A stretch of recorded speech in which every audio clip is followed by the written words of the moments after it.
YouTube நேயர்களுக்கு வணக்கம்.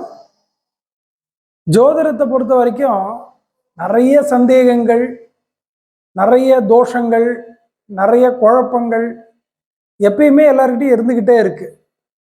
இப்போதான் போன பதிவில் ஒரு குழப்பத்தை சரி பண்ண முடிஞ்சது. இன்னைக்கு என்ன அப்படின்னு பார்த்தீங்கன்னா, திரும்பவும் இதே பொருத்தம் பார்க்குற ஒரு குழப்பம். எல்லா ஜாதகமும் எல்லாம் நல்லா இருக்கு அப்படின்னு சொன்ன பிறகு ஒரு பையனுடைய ஜாதகத்துல அவனுக்கு இப்போ பாதகாதிபதி தசை நடக்கிறது, இப்போ கல்யாணம் பண்ணலாமா இவனுக்கு அப்படின்னு ஒரு கேள்வியை கேட்குறாங்க. ஜோதிடத்துல மட்டும் ஏன் இத்தனை சந்தேகங்கள் அப்படின்னு தெரியல. இதுக்கு முன்னாடியெல்லாம் இப்படியெல்லாம் கிடையாது. பையன் பொண்ணு பார்த்தாங்க, கல்யாணம் பண்ணிட்டாங்க. ஃபேமிலி பேக்ரவுண்டு, பையன் பொண்ணு பிடிச்சிருந்ததுன்னா கல்யாணம் நடந்தது. ஆனால் இன்னைக்கு என்னன்னு தெரியல, எல்லாருமே ஜாதகத்தை எடுத்துக்கிட்டு பார்த்துக்கிட்டே இருக்காங்க. நிறைய ஜாதகங்கள் பார்த்துக்கிட்டு இருக்காங்க. யூடியூப்ல கேட்கறது, அவங்களா புத்தகத்தை பார்த்து சொல்றது, அல்லது அரைகுறை ஜோசியர் யாராவது சொன்னதை எடுத்து கேட்கறது, இப்படியே நிறைய ஜாதகங்களை தட்டி கழிச்சுக்கிட்டே வராங்க. பாதகாதிபதி ஏற்கனவே நான் இதை பத்தி ஒரு வீடியோ போட்டிருக்கேன். பாதகாதிபதி என்ன செய்யும் அப்படின்னு ஒரு வீடியோ போட்டிருக்கேன். பாதகாதிபதினா என்ன அப்படின்னா, இந்த நம்ம ஜாதகத்துல சரம், ஸ்திரம், உபயம் அப்படின்னு மூணா பிரிச்சிருக்கோம் இல்லையா? இது சரம், இது ஸ்திரம், இது உபயம். சரம், ஸ்திரம், உபயம், சரம், ஸ்திரம், உபயம், சரம், ஸ்திரம், உபயம், இப்படிதான் வரும்.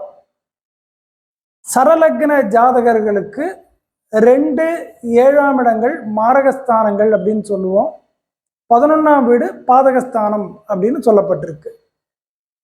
இதுவே ஸ்திர லக்னக்காரர்களுக்கு 2, 7 மாரகஸ்தானம், 9 பாதகஸ்தானம்.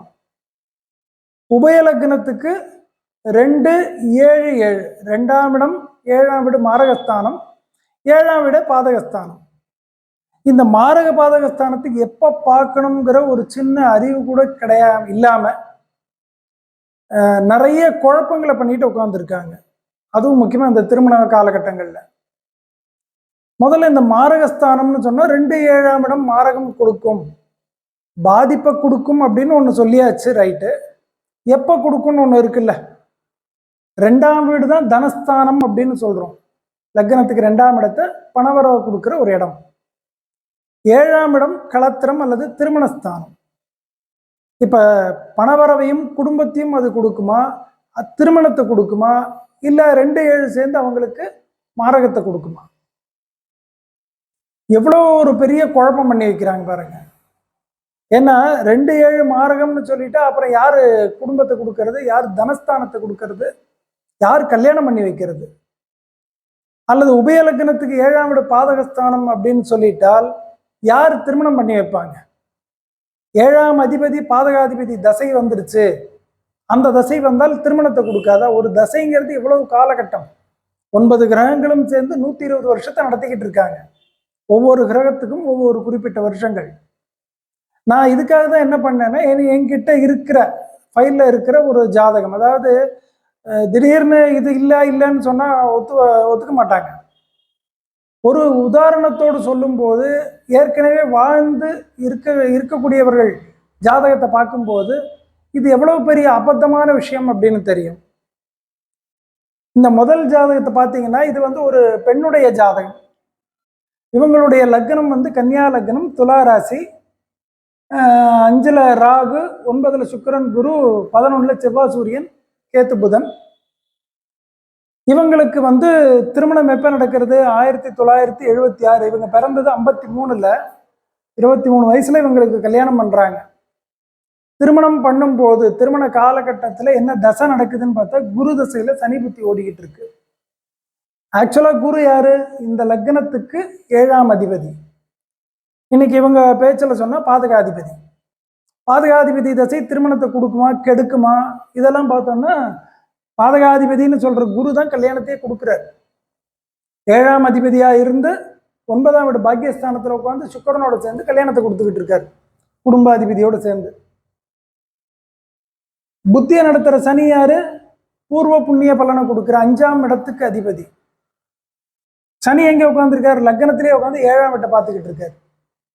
குருவும் சனியும் கல்யாணத்தை கொடுத்துட்டாங்க. இந்த ஜாதகர் இப்போ வந்து பேரம்பேத்தி எடுத்தாச்சு, கிட்டத்தட்ட 53 71 வயசு ஆகுது, 70 வயசு ஆகுது. இவங்க வந்து பேரம்பேத்தியே எடுத்துட்டாங்க, கல்யாணமாகி இவ்வளவு வருஷமும் பாதகாதிபதி தசையே கல்யாணத்தையும் கொடுத்துருக்காரு. இன்னொரு உதாரண ஜாதகம் பாருங்க, இது ஒரு ஆண் ஜாதகம், 59ல் பிறந்த நபர் இவர். இவங்களுடைய லக்னம் கடக லக்னம், கடகராசி. ராகு கன்னியில 3ல், 5ல் குரு, 6ல் சனி, 9ல் கேத்து, 10ல் சூரியன், 11ல் சுக்கிரன், 12ல் செவ்வாய். இந்த ஜாதகருக்கு திருமணம் நடந்த வருஷம் 1983ல் ஆயிடுச்சு இல்லையா, கிட்டத்தட்ட 40 வருஷம் ஆயிடுச்சு. இவங்களுக்கு திருமணம் நடக்கும்போது இருந்த தசை என்னன்னா, சுக்கிர தசையில் சனி புத்தி நடந்துட்டு இருந்தது. சரலக்னம் இது. இந்த லக்னத்துக்கு 11க்குடைய சுக்கிரனே தசை நடத்திக்கிட்டு இருந்தார். ஆண்கள் ஜாதகத்துல சுக்கிரன் மனைவியை குறிக்கிற ஒரு கிரகம், களத்திர காரகன். இந்த ஜாதகத்துல 11ஆம் இடத்துல பாதகஸ்தானம் தானே. ஐயோ, பாதகத்தை தானே கொடுக்கணும், எப்படி கல்யாணத்தை கொடுக்குறாருன்னு கேட்க முடியுமா? இந்த ஜாதகத்துக்கு சுக்கிரனே கல்யாணம் கொடுத்துருக்கிறார். 7ஆம் அதிபதி சனி திருமணத்தை கொடுத்துட்டார். மாரகாதிபதி, பாதகஸ்தானம் மாரகஸ்தானம் வேலை நடந்துகிட்டு இருக்கு, எப்படி கல்யாணம் நடக்கும்? கல்யாணம் பண்ணி 40 வருஷம் ஆச்சு, குழந்தை குட்டியோட நல்லா தான் இருக்காங்க. அதாவது வாழ்ந்து முடித்தவர்களுடைய ஜாதகங்கள் நம்ம சில உதாரணத்தை எடுத்து வச்சு பார்க்கும்போது தான் எவ்வளவு அபத்தங்கள் இன்னைக்கு நடந்துகிட்டு இருக்கு. நான் ஏற்கனவே அதை பற்றி ராகு கேத்து தோஷம், செவ்வாய் தோஷம், எவ்வளவு பொய்கள் ஓடிக்கிட்டு இருக்குன்னு சொல்லிட்டு இருந்தேன். நிறைய உதாரண ஜாதகத்தையும் அதில் கொடுத்துருப்பேன். ஒரு ஜாதகத்தில் லக்னத்தினுடைய வலு எப்படி இருக்கு, நடப்பு தசை எப்படி இருக்கு, அந்த தசானாதான் அந்த ஜாதகருக்கு என்னவா இருக்கிறார். இந்த ஜாதகத்துக்கு குருன்னா குரு சுகஸ்தானாதிபதியுமா இல்ல இருக்கார். இந்த ஜாதகத்துக்கு சுக்கிரன் அப்படின்னா அவரும் சுகஸ்தானாதிபதியும் லாபாதிபதியுமால இருக்கார். இவர் பாதகத்தை கொடுப்பார் சுக்கிரன் அப்படின்னா லாபத்தை யார் கொடுக்கறது, இவருடைய விருப்பத்தை யார் நிறைவேற்றி வைக்கிறது? அப்போ ஒரு விஷயம் அப்படின்னா நம்ம ஒரே ஒரு விஷயம், ஏன்னா ஒவ்வொரு பாவத்துக்குமே நூற்றுக்கணக்கான காரகத்துவங்கள் சொல்லப்பட்டிருக்கு. முதல்ல காரகத்துவம் தெரியணும். அந்த ஜாதகத்துக்கு அந்த கிரகம் என்ன பண்ணும்? ஏற்கனவே நான் சொல்லியிருக்கேன், ஒரே ஒரு கிரகம் ஒரு தோஷத்தையோ யோகத்தையோ எல்லாம் கொடுக்காது. ஒரு செயல் நடக்கணும்னா நிறைய வீடுகள் சப்போர்ட் பண்ணணும், நிறைய பாவங்கள், நிறைய கிரகங்கள் சப்போர்ட் பண்ணணும். திருமணத்தை நான் சுலபமாக சொல்லிட்டேன், சுக்கிரன் தசை சனி புத்தி கல்யாணம் நடந்தப்ப என்ன இதுதான் நடந்ததுன்னு சொல்லியாச்சு. ஆனால் இது ரெண்டு மட்டுமே காரணமாக இருக்காது. ஒரு ஜாதகத்தில் லக்னத்தினுடைய பலம், பூர்வ புண்ணியத்தினுடைய பலம், பாக்கியம் எடுத்து கொடுக்குற இடம், சயனஸ்தானம் 12, 7 களத்திரஸ்தானம், எல்லாத்தையும் பார்த்து தான் ஒரு காலகட்டத்தை நம்ம நிர்ணயம் பண்ண முடியும். ஸோ ஜோதிடத்தை அப்படியே மேம்போக்க வரும் ராசி கட்டத்தை மட்டும் வச்சு குரு பயிற்சி, சனி பயிற்சி, 7.5 சனியை சொல்றதுக்கும் அல்லது இந்த பாதகஸ்தானம் மாரகஸ்தானம்னு சொல்றதுக்கும் நிறைய வித்தியாசங்கள் இருக்கு. ஒரு நல்ல ஆய்வுகள் இருந்தது அப்படின்னு சொன்னால் இப்படிப்பட்ட தேவையில்லாத குழப்பங்கள் ஜோதிடத்துல வராது. மறுபடியும் அடுத்த ஒரு வீடியோவில் உங்களை சந்திக்கிறேன். நன்றி, வணக்கம்.